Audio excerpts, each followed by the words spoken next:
There's no reason why you should remain in a home where you're not happy, you don't have joy, where your life is threatened, where everything looks like you're being on it is a mistake. There's no reason being in that kind of place, because marriage is for betterment.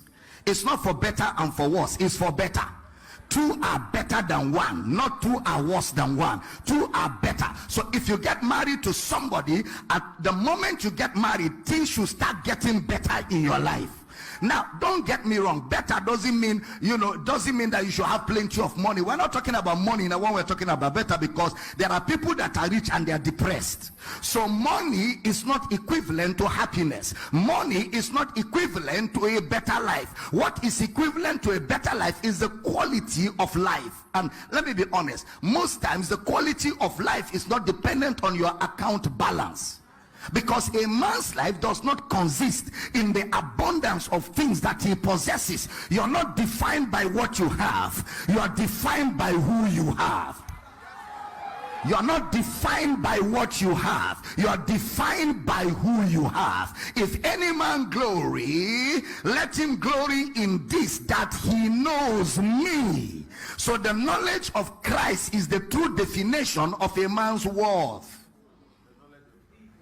The knowledge of Christ. And of course, husbands, love your wives. In fact, don't just love your wives by giving them ice cream and taking them to tantalizers. That is not love. Any boyfriend on the road can take your wife to tantalizers and give her ice cream.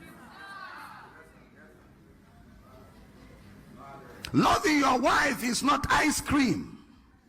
You love your wife as Christ loves the church and gave his life for the church. So a true husband will lay down his life for his wife. I'm not talking about boys, I'm talking about men. And you ladies, don't marry a boy, because if you marry a boy, he will boy you. It's not good for a man to be alone.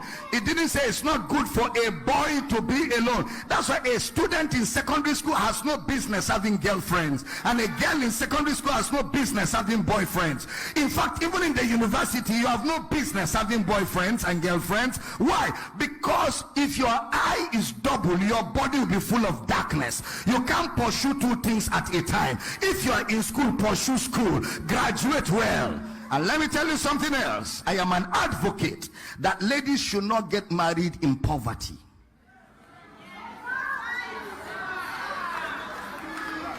I'm an advocate that ladies should not get married in a state of poverty, because a man will take advantage of you permanently. Graduate, get a skill, make some money, and don't marry out of frustration. Marry out of desire. No girl is a victim except she chooses to be one. The same faculties a man has, a woman has. The same abilities a man has, a woman. I told you I had a girl in school. Her name was Patience. She dealt with me in mathematics. I respect her forever. She was very brilliant. The problem is some of us subject ourselves to societal pressures. My mother say, what are you waiting for? My father say, what are you waiting for? People are asking me, where is Mr. Right? Tell them, Mr. Right, I am Mr. Right. What is Mr. Right? Am I wrong? Nobody says you was married at 20, 25, even 30. You can marry at 35. I'm not joking.